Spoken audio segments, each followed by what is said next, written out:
ओम नमो भगवते वासुदेवाय। स्वागत है आप सभी का हमारे चैनल पर। आप सभी भक्तजनों का दिन शुभ हो, मंगलमय हो। भगवान विष्णु की कृपा सदा सर्वदा आपके ऊपर बनी रहे। आज के इस वीडियो में आप सुनेंगे ज्येष्ठ मास के महात्म का 8वां अध्याय। लेकिन उसके पहले एक और अद्भुत कथा का श्रवण करेंगे। कथा के अनुसार बृहत कल्प की बात है। उस समय धर्ममूर्ति नामक एक प्रभावशाली राजा हुआ करते थे। उनमें कुछ अलौकिक शक्तियाँ थीं। वे इच्छा के अनुसार रूप बदल सकते थे। उनकी देह से तेज निकलता रहता था। दिन में चलते तो सूर्य की प्रभा मलिन हो जाती और रात में चलते तो चांदनी फीकी पड़ जाती। उन्होंने कभी पराजय का मुख नहीं देखा था। इंद्र ने उनसे मित्रता कर ली थी। उन्होंने कई बार दैत्यों और दानवों को हराया था। उनकी पत्नी भानुमति भी इतनी सुंदर थी कि उस समय तीनों लोकों में कोई नारी उनकी बराबरी नहीं कर सकती थी। वह जितनी रूपवती थी उतनी ही गुणवती भी थी। राजा का सबसे बड़ा सौभाग्य ये था कि उनके कुलगुरु महर्षि वशिष्ठ थे। एक दिन उन्होंने बड़ी विनम्रता से गुरुजी से पूछा, गुरुदेव, मेरे पास इस समय जो सब तरह की समृद्धियाँ एकत्रित हैं, इसका कारण बहुत बड़ा पुण्य होगा। उस पुण्य कर्म को मैं जानना चाहता हूँ, जिससे इस तरह का पुण्य मैं इस जन्म में भी कर सकूँ, जिसके फलस्वरूप अगले जन्म में मुझे इसी तरह की सुख सुविधा प्राप्त हो। महर्षि वशिष्ठ ने बताया कि पूर्व काल में लीलावती नाम की एक वैश्या थी। वह शिव भक्ति में लीन रहती थी। एक बार उसने पुष्कर क्षेत्र में चतुर्दशी को नमक के पहाड़ का दान किया था। उसने सोने का एक वृक्ष भी तैयार करवाया था, जिसमें सोने के फूल और सोने की ही देवताओं की प्रतिमाएं लगी हुई थीं। इस स्वर्ण वृक्ष के निर्माण में तुमने निष्काम भाव से उसकी सहायता की थी। उस समय तुम उस वैश्या के नौकर थे।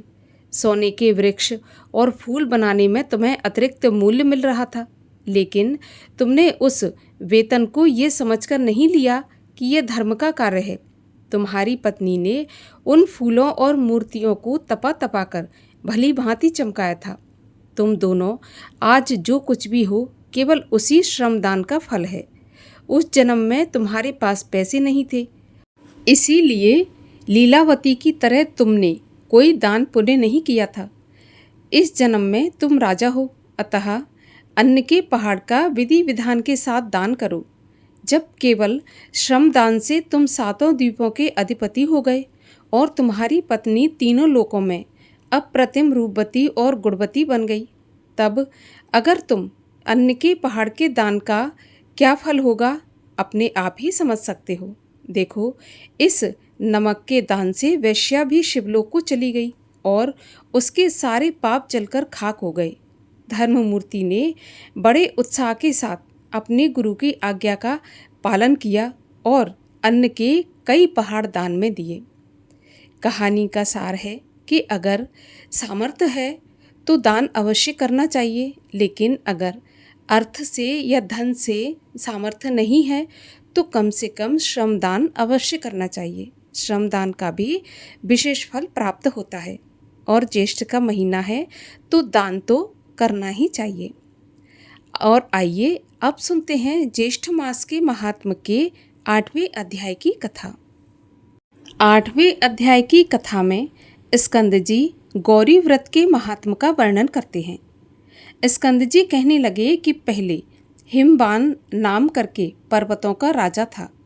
वह स्थावर जंगम दोनों रूप धारण करता था। बड़े सुंदर अंग वाली उसकी स्त्री का नाम मेनका था। हिमवान सब सिद्धियों से युक्त होने पर भी संतानहीन होने के कारण अत्यंत दुखी रहता था और संतान के लिए बहुत से व्रत और दान भी किया करता था, परंतु संतान नहीं हुई। एक दिन उस राजा ने मेनका को बुलाकर कहा कि धिक्कार है, धिक्कार है, और ऐसा कहकर बार बार रोने लगा। वह कहने लगा कि जो स्त्री रक्त और लावण्य से युक्त होने पर भी संतान से हीन हो, वह स्त्री समस्त लोकों में निंदित और निर्भाग्य है। हे प्रिय, तुमको देखकर सदा मुझे अधिक समय तक संताप होता है, इसीलिए अब मैं कभी तुम्हारा मुख नहीं देखूंगा। विद्वान पशुओं के समान तुम अपने प्राणों को कैसे धारण करती हो? अपने पति के ऐसे वचन सुनकर जैसे वायु के आघात से केला और वज्र के आघात से पर्वत गिरता है, वह मेनका भी पृथ्वी पर गिर गई और रोती और विलाप करती हुई भगवान विष्णु की शरण में आई। लक्ष्मी जी के प्रार्थना करने पर और सामने नारद ऋषि को देखकर भगवान विष्णु ने नारद जी को मेनका के पास भेजा और नारद जी ने वहां जाकर मेनका को पर्णाशन व्रत का उपदेश दिया और कहा कि ज्येष्ठ तृतीया के दिन विधान पूर्वक इस व्रत को करो। उपदेश पाने पर मेनका ऐसी पर्वत गुफा जिसको मनुष्यों ने कभी देखा नहीं था, जो कि सिंह और व्याघ्रों से युक्त है, ये पतिव्रता वहाँ जाकर स्थाणु के समान नियम में स्थित हो गई और भोजन, निद्रा और अन्य किसी भी कर्म को न करके, सभी कर्मों का त्याग करके केवल भगवान विष्णु की गुणमयी और मनसी माया का सदा स्मरण करती रही। ये सब दुष्कर कर्म ज्येष्ठ मास में हुआ और अनायास ऐसे कठिन व्रत के हो जाने पर उस व्रत के पुण्य प्रभाव से जगन्मयी माया प्रकट हो गई। उस माया को देखकर मेनका ने परम भक्ति से उनकी स्तुति की। तब माया ने मेनका को वरदान मांगने के लिए कहा, तुम्हारे इस मास उपवास व्रत से मैं अति प्रसन्न हुई। तुम्हारी भक्ति के वशीभूत होकर मैं तुमको जो वस्तु नहीं देने के लायक होगी वह भी दूंगी। जगदम्बा के ऐसे वचन सुनकर मेनका अति प्रसन्नता से बोली, देवी माँ, यदि आप मुझ पर प्रसन्न हैं तो मेरे आंगन में आप प्रसन्न होकर रहें। जगदम्बा कहने लगी, मैं कन्या बनकर रहूंगी। ऐसा कहकर फिर कहने लगी, मेनका, तुम्हें एक पुत्र भी होगा। जो तुमसे एक हित की बात कहती हूँ सो तुम मेरी आज्ञा से करो। तुमको अनायास ही इस ज्येष्ठ मास के मास उपवास व्रत का फल मिल गया। अब तुम अपने घर को जाओ और सदैव इस व्रत को विधि पूर्वक करती रहो। ऐसा कहकर माया अंतर्ध्यान हो गई और मेनका भी अपने घर को चली गई। घर जाकर मेनका ने राजा हेमवान से सारा समाचार विस्तार पूर्वक कहा और भृगु ऋषि के उपदिष्ट मार्ग से ऐसे व्रत को मेनका ने भी किया। इस समाचार को सुनकर हेमवान बड़ी प्रसन्नता और हर्ष के साथ दोनों हाथों से मेनका को आलिंगन कर अपनी गोद में बिठाकर समझाने लगा। उसके पश्चात कुछ काल व्यतीत हो जाने पर मेनका गर्भवती हुई और वशिष्ठ ऋषि ने आकर मेनका का पुंसवन संस्कार कराया। स्कंद कहते हैं कि हिमाचल के समान मनुष्य पृथ्वी पर अति दुर्लभ होते हैं, जिसके घर में स्वयं जगदम्बा प्रकट हुई और उमा, गौरी और पार्वती के नाम से विख्यात हुई। इस प्रकार ज्येष्ठ मास के शुक्ल पक्ष की चतुर्थी को शिवा प्रकट हुई। इसीलिए सौभाग्य की वृद्धि के लिए स्त्रियों को चतुर्थी के दिन शिवा का व्रत अवश्य करना चाहिए। मिट्टी का शिव बनाकर मंडप के चारों द्वारों को अच्छी तरह से शोभित करना चाहिए। गिरिजासन के चारों तरफ धान्य को बिछाकर मध्य भाग में अपनी शक्ति के अनुसार चांदी का झूला बनाएं। उमा की सोने की प्रतिमा बनवाकर सुंदर झूले में स्थापित करें और श्रद्धा अनुसार भक्ति से विधिवत उनका पूजन करें तथा सुहागिन ब्राह्मणियों का पूजन करें और कन्याओं को भोजन करावें तथा अनेक सौभाग्य द्रव्यमाला और चंदन से पूजन करें। गाना और बाजा तथा कीर्तन आदि से सारा मास व्यतीत करें। नित्य हविष्यांत का भोजन करें और यत्नपूर्वक नित्य कथा सुनें। इसके पश्चात फल संपत्ति के लिए उद्यापन करें और गौरीर्भिमाय इस मंत्र से खीर का हवन करें। समस्त कार्य करते समय दूध देने वाली गऊ का दान करें। ये स्त्रियों के लिए सौभाग्यदायक गौरी व्रत प्रसिद्ध है। जो स्त्री मोहवश चतुर्थी को भोजन करती है वह जन्म जन्मांतर में दुर्भागा होती है। उस दिन से इस व्रत की लीला उमा जयंती नाम से प्रसिद्ध हुई। मेनका ने पुत्र संतान के निमित्त फिर इस व्रत को किया और इसके प्रभाव से महान तेजस्वी पुत्र उत्पन्न हुआ। वह मैनाक नाम से दूसरा हिमाचल कहा जाता है। यहाँ पर 8वें अध्याय की कथा का समापन होता है। और अब सुनिए सीता माता के नित्य नेम की कथा। ये कहानी माता सीता कहती थीं और श्री राम इसे सुना करते थे। एक दिन श्री राम भगवान को किसी काम के लिए बाहर जाना पड़ गया तो सीता माता कहने लगी कि भगवान, मेरा तो 12 वर्ष का नित्य नियम है, अब आप बाहर जाएंगे तो मैं अपनी कहानी किसे सुनाऊंगी। तब श्री राम बोले कि तुम कुएं की पाल पर जाकर बैठ जाना और वहाँ जो औरतें पानी भरने आएंगी उन्हें अपनी कहानी सुना देना। अब तो माता सीता कुएं की पाल पर जाकर बैठ जाती हैं। तभी वहाँ पर एक स्त्री आई। उसने रेशम जरी की साड़ी पहन रखी थी और सोने का घड़ा ले रखा था। सीता माता उसे देखकर कहती हैं, बहन, मेरा 12 वर्ष का नित्यनेम सुन लो। लेकिन वह स्त्री बोली, मैं तुम्हारा नित्यनेम सुनूंगी तो मुझे घर जाने में देर हो जाएगी और मेरी सास मुझसे लड़ेगी। ऐसा कहकर उसने कहानी नहीं सुनी और घर चली गई।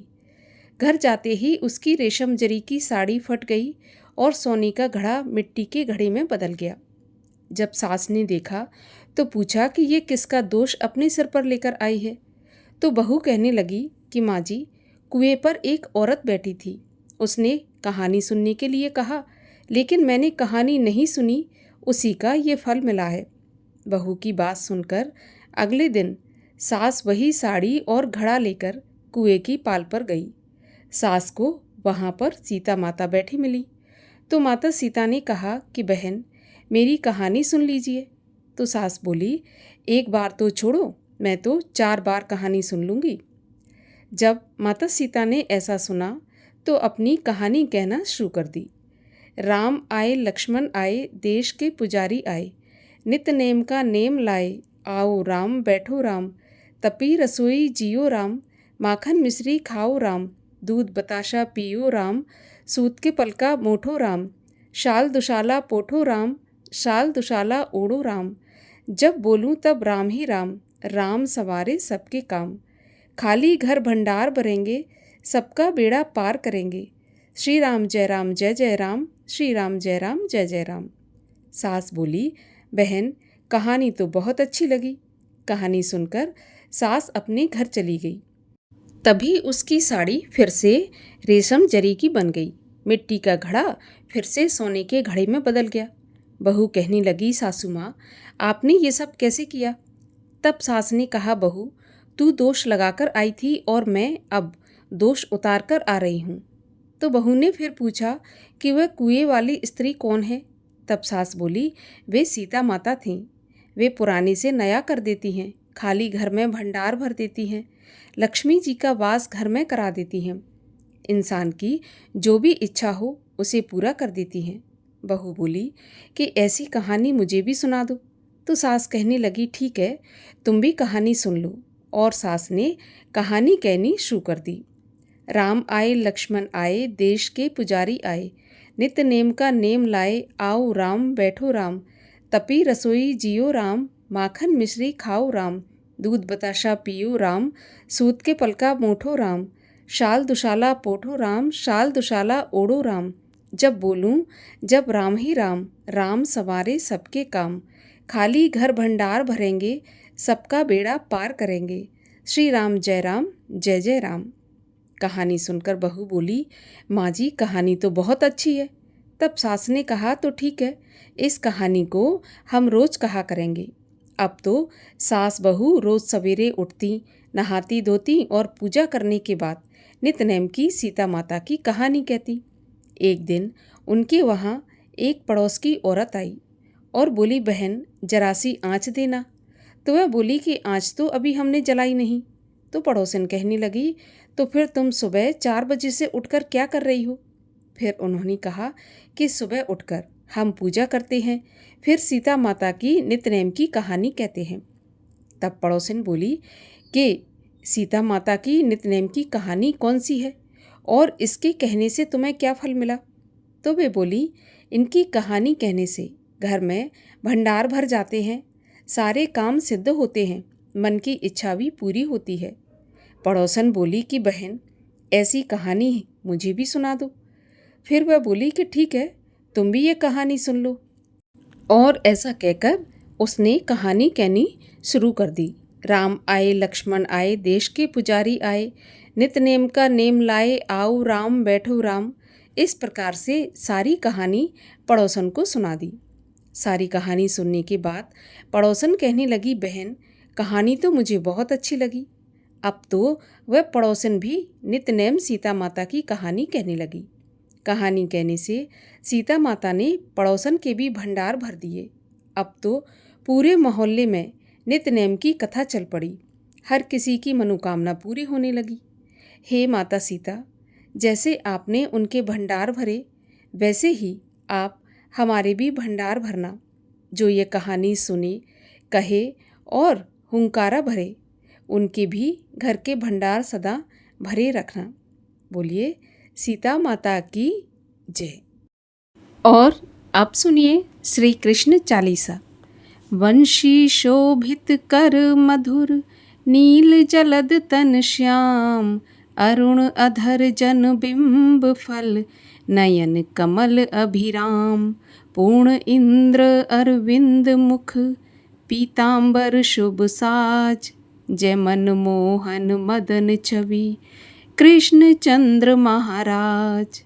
जय यदुनंदन जय जगवंदन, जय वसुदेव देव की नंदन, जय यशोदा सुत नंद दुलारे, जय प्रभु भक्तन के दृग तारे, जय नट नागर नाग नथैया, कृष्ण कन्हैया धेनु चरैया, पुनि नख पर प्रभु गिरवर धारो, आओ दीनन कष्ट निवारो, वंशी मधुर अधर धरि टेरी, होवे पूर्ण विनय यह मेरी, आओ हरि पुनि माखन चाखो, आज लाज भारत की राखो, गोल कपोल चिबुक अरुणारे,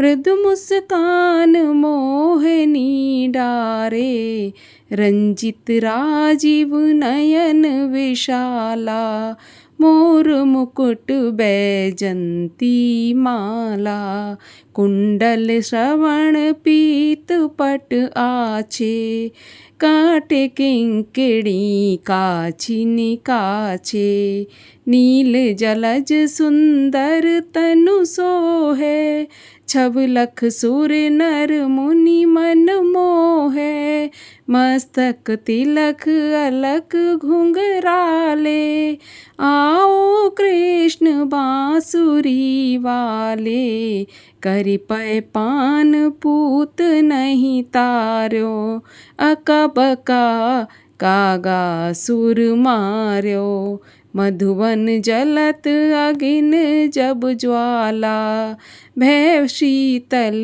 लखि तहि नंद लाला, सुरपत जब ब्रज चढ़ो रिसाई, मूसर धारी वारी बरसाई, लगत लगत ब्रज चहन बहायो, गोवर्धन नख धारी बचायो, लखि वसुधा मन भ्रम अधिकाई, मुख मह 14 भुवन दिखाई, दुष्ट कंस अति उधम मचायो, कोटि कमल जब फूल मंगायो, नाथ काली यहीं तब तुम लीने, चरण चिन्ह दे निर्भय कीने, करी गोपिन संग रास विलासा, सबकी पूरन करी अभिलाषा,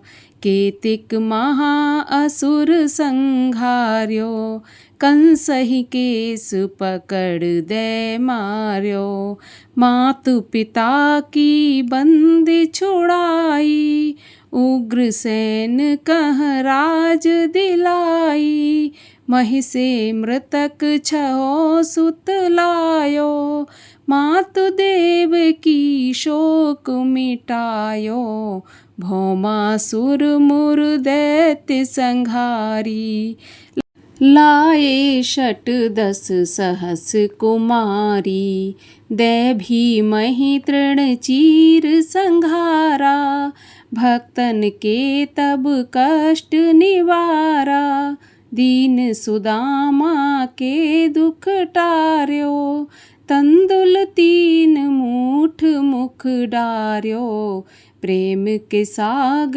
विदुर घर मांगे, दुर्योधन के मेवा त्यागे, लखी प्रेम की महिमा भारी, ऐसे श्याम दीन हितकारी, मारथ के पारथ रथ हाके, लिए चक्र कर नहीं बल थाके, निज गीता के ज्ञान सुनाए, भक्तन हृदय सुधा वर्षाए, मीरा थी ऐसी मत वाली, विष पी गए बजा कर ताली, राणा भेजा सांप पिटारी, शालग्राम बने बनवारी, निज माया तुम विधि दिखायो, उरते संशय सकल मिटायो, तब शत निंदा करी तत्काला, जीवन मुक्त भयो शिशुपाला, जबहि द्रौपदी टेर लगाई, दीनानाथ लाज अब जाई, तुरतहि वसन बने नंद लाला, बड़ चीर भये अर मुँह काला, अस अनाथ के नाथ कन्हैया, डूबत भंवर बचावत नैया, सुंदर दास आस उर थारी, दया दृष्टि की जय बनवारी, नाथ सकल मम कुमति निवारो, क्षमउ वेग अपराध हमारो, खोलो पट अब दर्शन दीजय, बोलो कृष्ण कन्हैया की जय। यह चालीसा कृष्ण का पाठ करे उर्धार, अष्ट सिद्धि नवनिध फल लहे पदारथ चार।